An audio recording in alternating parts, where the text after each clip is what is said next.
ना कसे आहात सर्वजण मजेतच असताल हो की नाही. मी ना वरतीच बसते, मला वरतीच आवडतं बसायला, कारण मी पहिल्यापासून वरती बसत आलेली आहे 5-6 वर्षापासून. तर मला वरच्या रूममध्ये कितीही गरम होऊ दे काही होऊ दे, तर मला वरच आवडतं बसायला. माझं नातं जमलेलं आहे वरच्या रूम बरोबर हो की नाही. तर सांगायचं होतं की माणसाच्या आयुष्यामध्ये आता सचिन तेंडुलकर आहे ना, सचिन तेंडुलकर मुंबईसारख्या अ, उन्हामध्ये आपलं क्रिकेट खेळत असे. सचिन तेंडुलकर, अनिल कुंबळे. तर सचिन तेंडुलकरचा मुलगा एवढं सहन करेल का? सचिन तेंडुलकरने जे सहन केलं, ते मुलगा सहन करेल का? कदाचित नाहीच उत्तर असणार आहे. हो, नाहीच आहे.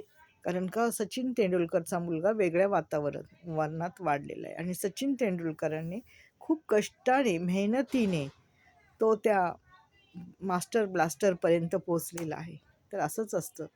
कधीच आपला मुलगा आपल्यासारखा होऊ शकत नाही, कधीच आपली मुलगी आपल्यासारखी होऊ शकत नाही. कारण का? त्यांचे संस्कार वेगळे असतात. माझ्या आईने माझ्यावर केलेले संस्कार वेगळे.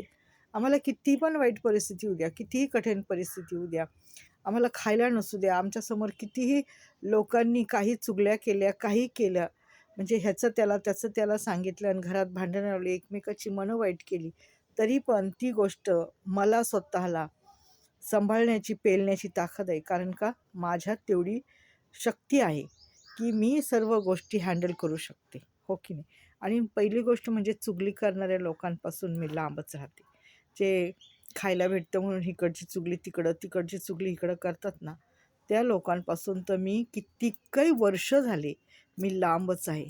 हे ज्याला जमतं तो सगळीकडे खाऊन पिऊन नंतर शिव्याच खातो. म्हणून मी कोणाशीच चुगल्या चाड्या ऐकण्याच्या मनस्थितीत नाही आहे आता. कारण का? बाबा, बाई, तुझं तिकडंच लखलाप तुला. तिकडं चाड्या कर, चुगल्या कर, तिथं एकमेकांची मनं वाईट कर, एकमेकांच्या घरात आगी लाव, एकमेकांच्या घर पेटवून दे. हेच तुला काम आहे. दुसरं काहीच काम येणार नाही. कारण का? वृत्ती.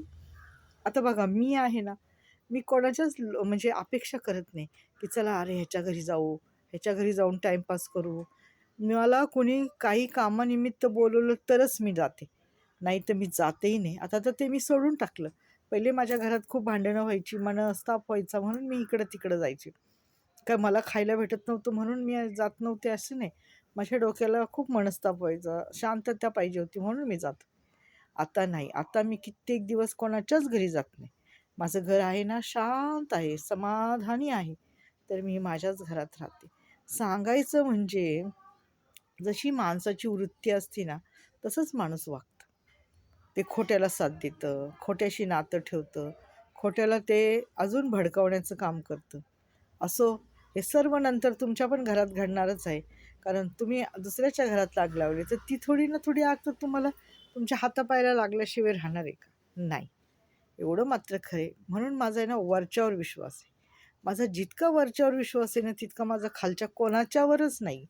कुठल्या व्यक्तीवर नाही ना, कोणावर नाही, कोणावर नाही. मी सकाळी उठल्यापासून त्याला हात जोडत असते. त्याच्याशी मी बोलत असते, की "देवा तू पहा, माझ्या मागे काय घडत आहे. तू बघ, माझ्या मागे कोण काय निंदा, चाहड्या, चुगल्या करत आहेत." आणि देव कालांतराने त्या गोष्टी वेळ लागतो, पण त्या गोष्टी माझ्यासमोर आल्याशिवाय राहत नाहीत. ही काळ्या दगडावरची रेघ आहे. हे का घडतं? कारण देवाचं आणि माझं संभाषण चालू असतं रोज, की "देवा तू पहा, तुला माहिती आहे, तू बघत आहेस, तू करत आहेस, तू ऐकत आहेस, तुला कान आहे." हेच माझं बोलणं असतं. त्यामुळं चुगल्या करणाऱ्यांना देव हा शिक्षा देईल. मी कोण देणार आहे शिक्षा?